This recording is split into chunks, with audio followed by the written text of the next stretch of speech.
আমি সরকারকে বারবার অনুরোধ করব, আপনারা 1 কোটি প্যাকেট আলু মার্কেট থেকে কিনে নেন, বেশি নয়, আপনারা 250 টাকা করে বন্ড কিনুন, কিনে সেই আলু বাইরের দেশে, আমি যেমন দু এক জায়গায় যাচাই করে করে দেখছি যে বাইরের দেশে কিছু তেমন জায়গায় ডিমান্ড আছে, সেখানে যদি আলু পাঠানো যায় আলুটা যাবে, কোনো সময় লাভ হবে, কোনো সময় লোকসান হবে, কিন্তু আলুটা ভারতবর্ষ থেকে বেরিয়ে যাবে।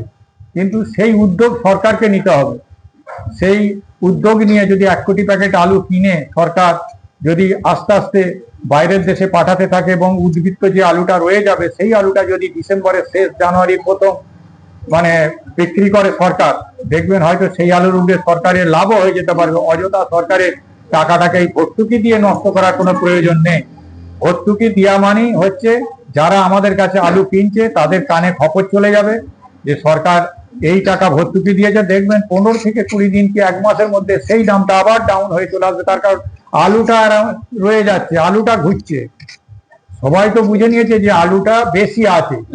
এই আলুটা শেষ করতে গেলে যে কোনো ভাবে হোক বাইরের দেশে পাঠাতে হবে, বা কোনো বাই প্রোডাক্ট করে যদি আলুটাকে পাউডার তৈরি করা হয়, কোনো ফ্লেক্স তৈরি করা হয়, বাইরের দেশে পাঠানো হয়, তাহলে কিন্তু এর একটা বিহিত হতে পারে। আর আমি বিশেষ করে সরকারকে অনুরোধ করব, আপনারা বেশি নয় 1 কোটি প্যাকেট আলু যদি 250 টাকা করে, তাহলে মানে 250 কোটি টাকা আপনাদের খরচা হবে।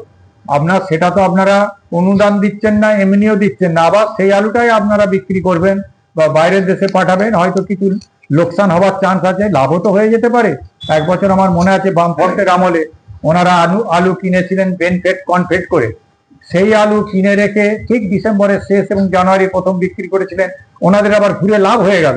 এটা তো ব্যবসা। আমার মনে হয় সরকারের টাকাটা সরাসরি ভর্তুকি না দিয়ে, নষ্ট না করে, তারা এই টাকাটাকে আলু কিনে রাখুক,